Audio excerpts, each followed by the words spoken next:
সামরিক বাহিনীর গাজা সিটি দখল অভিযান শুরুর পর থেকে ইসরায়েলে বিক্ষোভ ছড়িয়ে পড়ছে। বিশেষ করে এই অভিযান গাজায় জিম্মি ইসরায়েলি নাগরিকদের জীবন বিপন্ন করবে এমন আশঙ্কায় প্রধানমন্ত্রী নেতানিয়াহুর বাসভবন সংলগ্ন সড়ক সহ প্রতিদিনই তেল আবিবের রাস্তায় নামছেন জিম্মিদের স্বজনরা। এবার তাদের শঙ্কার পুনরাবৃত্তি করেছে হামাস। শনিবার জিম্মিদের একটি ছবি প্রকাশ করে তাদের প্রাণনাশের হুমকি দিয়েছে হামাসের সামরিক শাখা।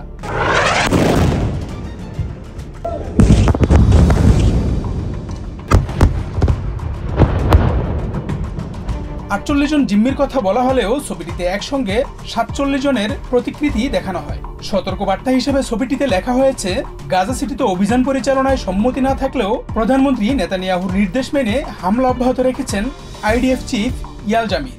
একই সঙ্গে হামাস প্রকাশিত ছবিতে শুরুতেই 1988 সালে নিখোঁজ হওয়া ইসরায়েলি বিমান বাহিনীর সদস্য রন আরাদের প্রতিকৃতি রয়েছে। অভিযান বন্ধ না করলে সব জিম্মির পরিণতি আরাদের মতো হবে বলে হুঁশিয়ারি দেয় হামাস। হামাসের সতর্কবার্তা প্রকাশের পর আবারও নেতানিয়াহুর বাসভবনের সামনে বিক্ষোভে যোগ দিয়েছেন জিম্মিদের স্বজনরা। গাজায় জিম্মি মাতান জাঙ্গাউকারের মা আইনাব অভিযোগ করেন, গাজায় অভিযানের মাধ্যমে নেতানিয়াহু ইচ্ছাকৃতভাবে জিম্মিদের মৃত্যুদণ্ড দেওয়ার সিদ্ধান্ত নিয়েছেন। তিনি বলেন, ক্ষমতায় থাকার জন্য নেতানিয়াহু চিরকাল একজন খুনি হিসেবে স্মরণীয় থাকবেন। নেতানিয়াহু আমাদের মতোই গাজা দখলের পরিণতি সম্পর্কে অবগত, কিন্তু তবু তিনি ইচ্ছাকৃতভাবে তার নাগরিকদের মৃত্যুদণ্ড দেওয়ার সিদ্ধান্ত নিয়েছেন। আমাদের সন্তানদের রক্ত তার কাছে একটি রাজনৈতিক হাতিয়ার। এদিকে গাজায় গণহত্যার অভিযোগে ইসরায়েলের সাথে সম্পর্ক ছিন্ন করার দাবিতে ব্যাপক বিক্ষোভ হয়েছে গ্রিসে। শনিবার গ্রিসের রাজধানী অ্যাথেন্সে দেশটির পার্লামেন্টের সামনে সরকারের প্রতি ইসরায়েলের সাথে সব ধরনের সম্পর্ক ও সহযোগিতা বন্ধের দাবি জানায় আন্দোলনকারীরা। আমরা চাই গ্রিক সরকার এখনই খুনি রাষ্ট্র ইসরায়েলের সাথে সব ধরনের সম্পর্ক ছিন্ন করুক। গাজার গণহত্যায় জড়িতদের সব ধরনের সামরিক, বাণিজ্যিক ও সাংস্কৃতিক সহযোগিতা বন্ধ করুক।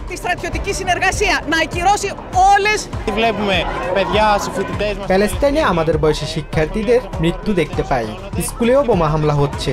এর প্রতিবাদে আমরা প্যালেস্টিনিয়ান মানুষদের প্রতি সংহতি জানাতে এসেছি। গাজায় আগ্রাসন ইসরায়েলের আত্মরক্ষা নয়, বরং এটি স্পষ্ট গণহত্যা।